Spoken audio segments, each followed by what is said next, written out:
Setbacks are temporary, but comebacks, they are legendary.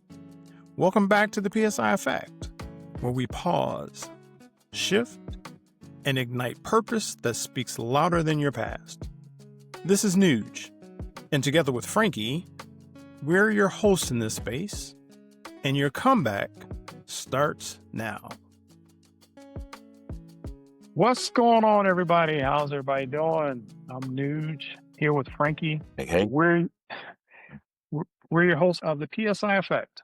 PSI Effect podcast for people who rise on purpose. And now it's time to pause, to shift and ignite and get into things and have some open and honest conversation.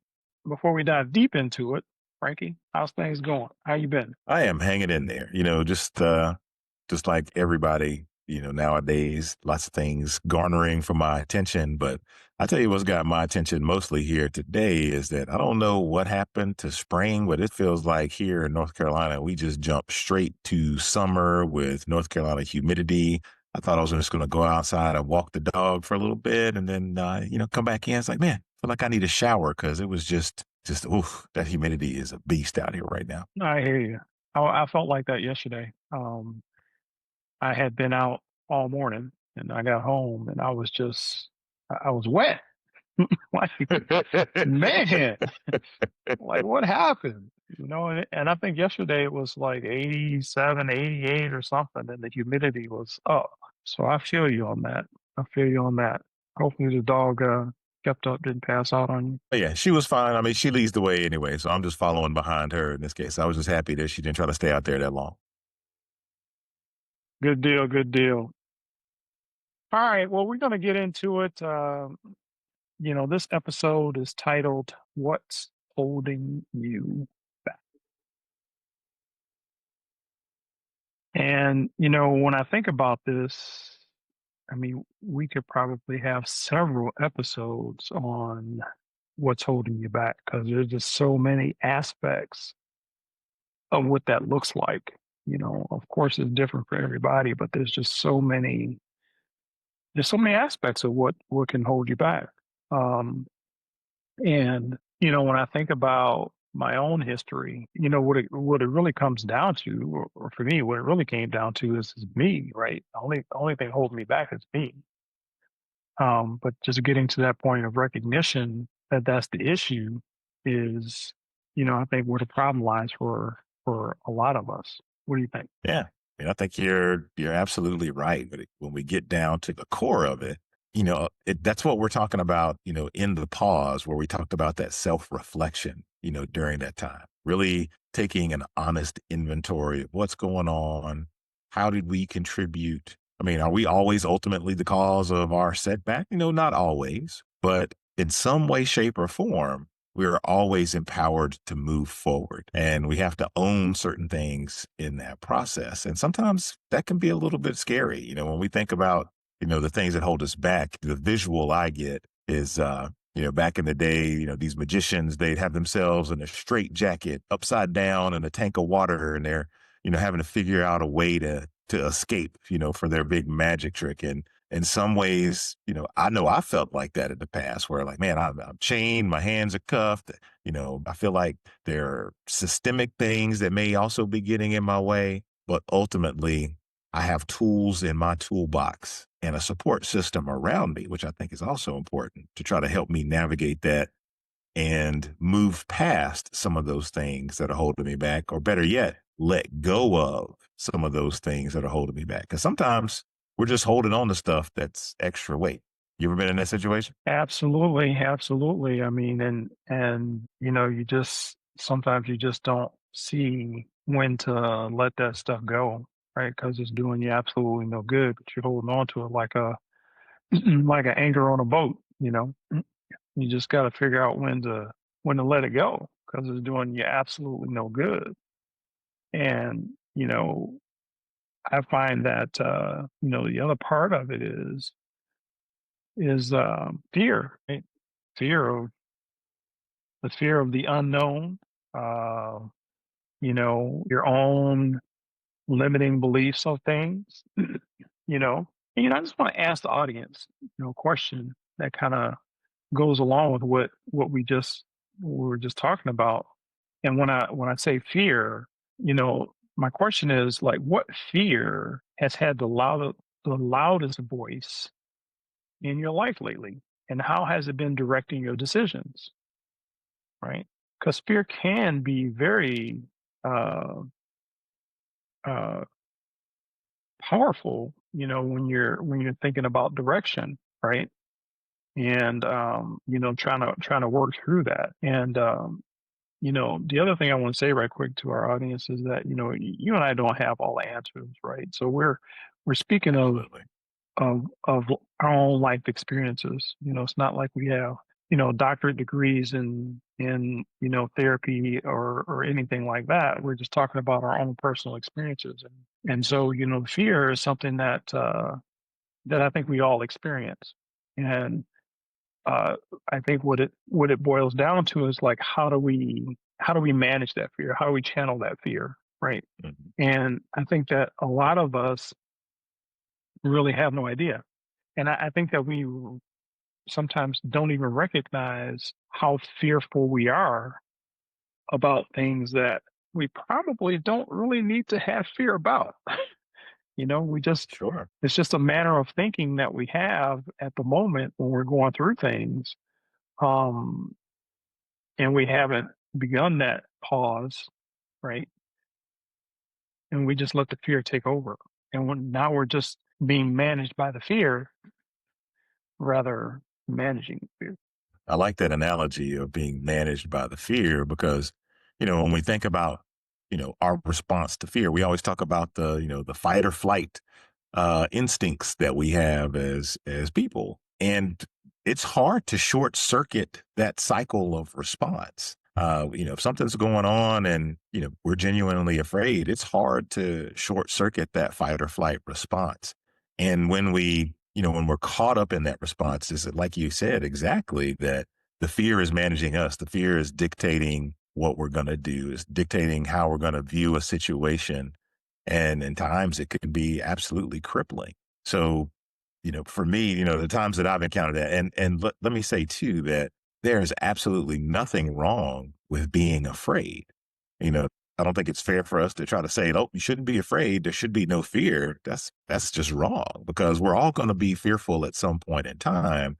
It's what we do when we encounter that fear that really is what's going to lead us to that rise. There's an acronym that I came across, way back in the day, and somebody was talking about the way that you look at fear because fear is always going to come, right? So you can look at it as an acronym that says "forget everything and run," or you can look at it as an acronym that says "face everything and rise." Mm, And it boils down to that choice: am I going to dig in and try to press through, or am I going to retreat to my comfort zone? Because I'm afraid of some discomfort and pain and the things that it's gonna take for me to get out of the spot that I'm in. that's good stuff. I like that. Face everything and rise. I like that a lot. I might have to repeat that a few times. There was I have no idea who the author of this quote is, but it goes, fear doesn't stop death, it stops life, right? Mm, okay. A- And when you think about it, you only get one life. There's a lot of things in life that you can repeat, right? You can do over, you can do many times. But life itself, a one time deal, right? And Mhm, so when you think about it, fear keeps you from doing a lot. Fear can keep you from living the way that you want, or experiencing the things that you want. And so getting a handle on that, as difficult as it may be, is definitely something that could go on the priority list, right? In order to get a breakthrough, in order to have a comeback, is harnessing that fear, and staying away from, not staying away from because you can't really stay away from, but managing your limiting beliefs, right? 'Cause I think fear and limiting beliefs kind of go hand in hand, because you can talk yourself into things that you can't do, or you think you can't do, when in reality, it's just what you're thinking that you can't achieve, versus just jumping in there and getting it done, right? um, and I know it's a long road for some folks, right? That fear, like you said Sure. before, that fear is real. We can't tell folks that they can't be fearful because that fear is real. Um, and it's when you're younger, there's certain things that you fear. I remember being afraid of thunderstorms when I was a kid. You know, and you couldn't tell me that that storm was not going to impact me in a negative way. You just couldn't. You just couldn't tell me that, right? And Right. as time marched on, and as I grew, I became very comfortable with thunderstorms. In fact, today I really enjoy a good thunderstorm. But it took time in my life for me to get to that point. I was still a young boy when that change came, but it took time for me to get there. So good stuff. Yeah. So, Nuge, I want to kind of throw another question back at you. Then, when we're talking about being fearful, especially as it's fear holding us back. More specifically, when we're in the middle of our setback, what are some of the things that we kind of rationalize and think about when we're in the middle of the setback? What are we really afraid of? Well, I think, one of the biggest things that we're afraid of is failure. I think we learn that failure is a bad thing. Failure really strengthens you, right? When you make mistakes, when you have setbacks, those are things that really strengthen you because you learn from those situations. We let our emotions take over sometimes and we get into this emotional paralysis, right? Where we can't, we can't move forward, right? Because of fear or whatever else. When we are fearful, then we tend to avoid things, right? Mm. We don't, we don't, we don't tackle things, right? We don't look at the situation and break it down and rationalize what's actually happening, right? We just want to avoid it. I think we talked before about sweeping under the rug our issues and hoping that they're going to go away, but they really won't. I mean, I agree with you wholeheartedly there. Especially that fear of failure. Um, I experienced it myself recently, in the last job search that I had to, I alluded to my situation in the previous episode, where I got laid off and had to get back out into the job market. And, you know, I was afraid of rejection, afraid of failing at my task, of finding a new career option. And, the mental struggle I faced with that was just heavy because at the end of the day, I was internalizing the situation so much to say, what is this situation? What is this setback saying about me? How does it impact me as a person in terms of who I am? How does it define my character? And really internalizing it rather than using it as a springboard, as an opportunity to reinvent myself. I was just so, in the beginning of the process, I was just so afraid. And anytime a rejection would come from an application, that would just add fuel to the fire for me until I got to the point where I realized that a lot of this fear is rooted in my pride Mhm. and not being willing to just say, okay, I took this L. Let me take this L and learn from it so I can go forward and not just sit here and stew on the fact that I didn't get the outcome that I had hoped for. That's some real man in the mirror stuff right there, breaking it down, being introspective, right? Hmm. Yeah, good stuff. Well, I'm gonna move on to the second question I have for today, and that question is, uh, and I'm really presenting this to our audience, to you as well, Frankie, but something for our audience to think about is who would you be without the pressure to prove something to others? Would you be without the pressure to prove something to others? I would like to think, I mean, because we all have pressures on us, even when we're not in the middle of a setback. There's so many pressures and demands on us in our lives of, expectation of us performing a certain way, expectation of us delivering value, expectation of us maintaining relationships in a certain way. So, for me, I think if there was no pressure whatsoever, I would, but no, I'd kind of branch out. I feel like I'd be kind of an amoeba branching out in all these different directions because I wouldn't be constrained by all those external pressures. There'd be freedom in that, and no restriction. Yeah, I think you're right about that, that you could just move about without restraint. Um, and then just, like proving to others. I guess the first person that you need to prove things to, or at least for me, is me, right? I got to be able to prove to me that I can do it. If I can't prove it to me, then um, that pressure to prove to others is probably going to be there because I don't have confidence that I can even do it myself. Whatever it is, I can achieve it. I can overcome it. Whatever. I think that we allow that outside pressure to manage us sometimes because we think that the folks that are in our external world are smarter than us, better than us, right? More important than us, what have you.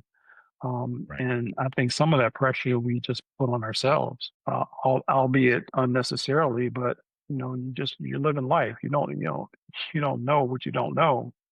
Um, and so I think that trying to get that validation from others is a pressure sometimes that we put on ourselves just because of our lack of confidence in ourselves. And yeah, I think you alluded to that about your fear in the job market. But I think ultimately, if you approve of yourself, if you approve of your worth, then that can be impactful in leading to what you want to be. And Nude, you are dropping gems of knowledge right now. That makes me think back to our notion of self reflection. The self reflection and internal reflection doesn't have to be self deprecating. So as we're looking inwardly to try to see, take an assessment of ourselves, I just want to reinforce that's not a synonym for tearing yourself down, beating yourself down, be like, oh, I created this mess myself. I can't do this. I'm a failure. That's not the purpose of that self reflection. That self reflection is meant to be just data collection. Figure out, what do I need to do next? Where have I been? How can I use that to get where I need to go? And sometimes those failures are part of those building blocks, and we just need to accept them for what they are. They don't define us, they enable us. Man, what a segue into my next question. What one story do you keep telling yourself that might no longer be true? Mm, And you just helped me get to that question. But we tell ourselves that we're not good enough, right? We we we we believe these stories, and sometimes when we're sitting and thinking about ourselves and what's going on in our life and what have you, we can self-sabotage ourselves when we go way down the rabbit hole of this negative thinking or this thinking about what all that we are not, right? mhm. But we are. I mean, we are truly remarkable individuals, right? Whether we believe it or not, whether we know it or not today, we are truly remarkable individuals. You are truly a remarkable individual. If you're out there listening to us right now, you know, something to really think about is when you're having moments of reflection, sometimes your mind wanders and you get hold of a thought that just takes you into the next stratosphere. And then by the time you get there, you turn around and look and go, why am I thinking that? That's not true, right? Right. So I think that that's something to consider is what are you telling yourself that is no longer true, right? What beliefs are you bringing into your present that someone or some situation created for you in the past that is no longer true today? And how is that stifling who you really are? Yeah, absolutely. Just from a very personal perspective, I was able to move past this, but during this job hunting season that I referenced earlier, one of the things that I kept getting hung up on is the notion that my job, my career, what I do to make a living defines who I am as a person. And as I got back into that job search mode and was trying, because it had been a long time since I'd been in the job market. I'd been at that job for 18 years. So it had been a long time since I had to get back out in that job search world. And that thought that, my career, my job defines who I am was crippling because as I was going through and looking for, new opportunities, that was the lens through which I was trying to view things. And what that caused me to do was to think more about what other people would say about me in this job than thinking about what I would say about myself in this job. And when I ultimately was able to, I had an epiphany and I realized a job doesn't define who I am. A job should allow me to express who I am.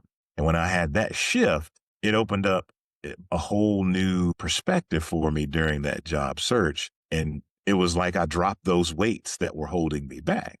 I didn't worry about the lens that somebody else would view it through. I let that go. We talked about letting things go. I let that worry about somebody else's perspective go. And that was so liberating and ultimately gave me the push I needed to, end up where I needed to be. So what you're saying is you you switch from the old programming. You made a shift, right?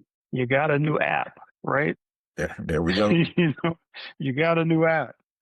The old program wasn't working. Good stuff. I put that out there, because that analogy I think people can kind of relate to. Um, all kinds of apps out there, and every time you turn around, there's an update. There's an update. There's an update. Right?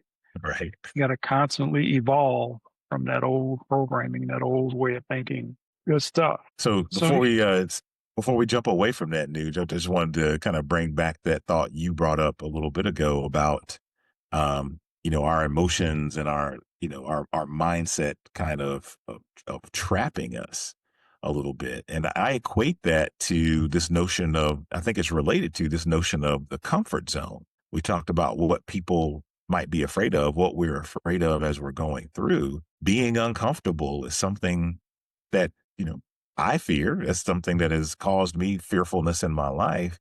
And the instinctual thing is wanting to retreat to a zone of comfort, and letting our emotions kind of box us in is the same thing, because effectively that comfort zone and that emotional maelstrom, for lack of a better term, puts us in a box. And when we're in that box, there's no way for us to progress forward. We're stuck. man, I tell you what, you must be all in my head right now because this next question just coming right out of what you just said. Is it possible that your comfort zone has become your cave? Oof, man, good gracious. I didn't even read ahead and I hit it right on the head. Good gracious. Hit it right on the head, right? And that comfort zone, you're 100% correct. I mean, it makes you so familiar, right, with where you are in the space that you're in. It just makes you so comfortable, so familiar that I think it's a relationship sometimes with fear because like this is safe, this is comfortable. That on the other side over there, I don't know what's over there, what I'm going to see, what's going to happen, right? But I'm safe right here. This is familiar. I can do this, Mhm. right? I'm good at this. I can do this, but I don't know about what's over there. And I think that applies to not just work, not just our careers, but our relationships as well, right? Mhm. We become so familiar, so comfortable in a certain spot that we don't want to break out of that. We don't want to expand into something that could be, you know, uh, a turning point, you know, in our life. So, man, that just gives me goosebumps just thinking about how we just kind of came to that without any prompting. Um, it makes me think about too, my mom used to always tell me, growing up, you want to do certain things and you're waiting on your buddy, you're waiting on this one, you're waiting on that one.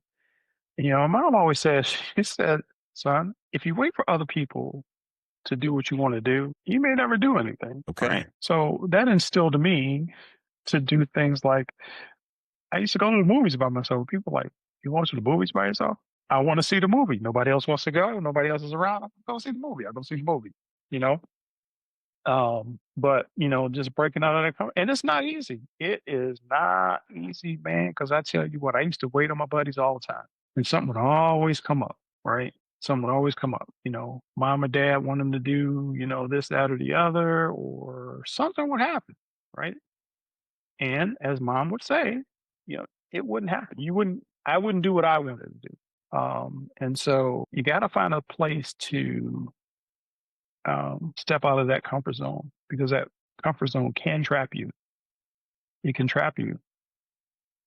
And even at work, I mean, you can stay in a job because you're comfortable because you know that job well. But here's this promotion over here that you're going to pass up because you're unfamiliar with what that entails. You're afraid of getting out there in front of others and performing, right? Showing your worth, right? As you were talking about earlier. Hmm. So that comfort zone has a big part in whether you are held back or whether you come back, right? Absolutely. And, I kind of view the comfort zone as a double-edged sword. It's great for us to have a place of refuge where if we need a minute to catch our breath, we can drop back, gather ourselves, and then get back out there. But it's like you said, when the comfort zone becomes our default mode of operation, then yeah, it is a trap. It's like kryptonite to Superman. We're trying to have this meteoric rise, and we're wearing a kryptonite necklace around our necks, so we can't, rise and be Superman and come back from this thing. And the other piece of the puzzle with that is what we're really talking about is growth and how the comfort zone itself is a growth inhibitor. Because when we grow, we're not comfortable. Because growth, and this is my opinion. I want you to chime in on the end here, dude. Growth is change, and change is a destructive process because you have to, in some way, shape, or form, destroy or change or alter the current state in order to get to your new future state. And sometimes, most times, that's not going to be a comfortable experience. So the comfort zone and growth don't go together. Great things don't come out of the comfort zone. Great things come when we step out, when we take a chance. And if we fail, we gather ourselves, we gather that data, and we iterate our way forward a little bit at a time. Well, I can't disagree with that. When you step out of, or when I have stepped out of my comfort zone, there has been a growth spurt and it has been positive. Has it been scary? Absolutely. Absolutely, it's been scary. However, when I look back and I look forward, getting out of that comfort zone was a really good thing for me, right? I would not have made it to the point that I am today if I had just stayed comfortable all my life. And I guess in some way or another, I have always challenged my own status quo. It's taken time, each step, each phase of my life. I mean, I've gotten comfortable in my life, and and sometimes that step out of the comfort zone was not of my own doing. Mm. Sometimes you get pushed out of that comfort zone when you're not even expecting it, and so it's like falling off a building without a parachute. And you just gotta grapple and find your way. And so I've had that happen to me as well.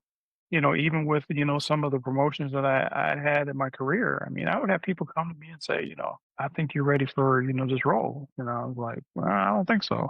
I mean, this is true stuff. A Mm. guy came to me. He said, I want you to go over here and I want you to fill this role. I was like, I'm not ready. And he looked at me and said, yes, you are. And I looked at him. I said, no, I'm not.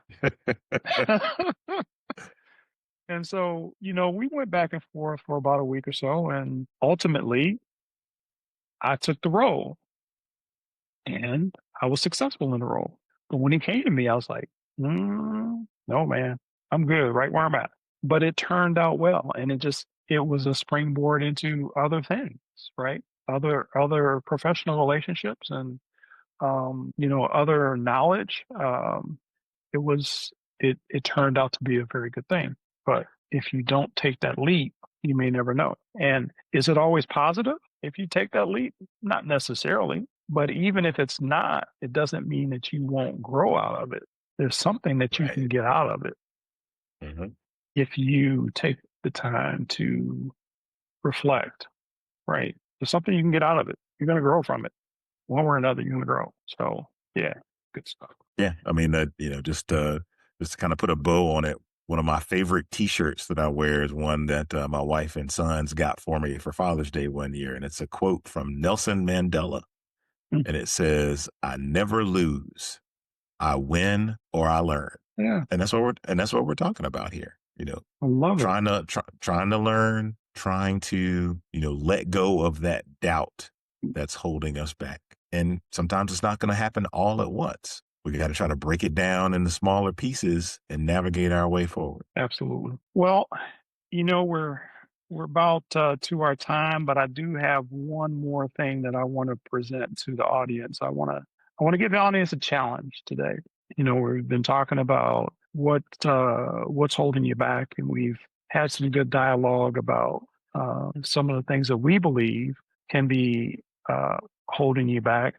Some of the things that we've experienced that can hold you back, and so I want to challenge the audience today to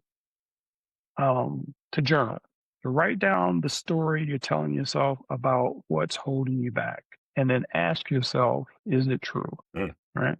So write down the story, whatever story that you're thinking that you're telling yourself about you that's holding you back, and then ask yourself, is it true? Maybe there's aspects of it that are true, but I can almost guarantee you there's going to be aspects of it that are not true.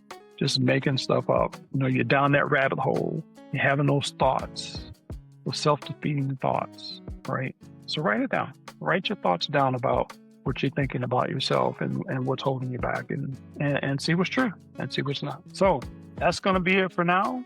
So be intentional about your journey. Remember that setbacks are temporary, but comebacks are legendary. So now go and rise on purpose. Thanks, everybody. Thanks for joining us on this episode of the PSI Effect podcast. This show doesn't happen without you, and you can connect with us via Spotify, iHeartRadio, or wherever you get your podcasts. Visit our website at thisispsipod.com and find us on YouTube and social media at This Is PSI Pod. That's at This Is PSI Pod. Until next time, remember, be brave and rise on purpose.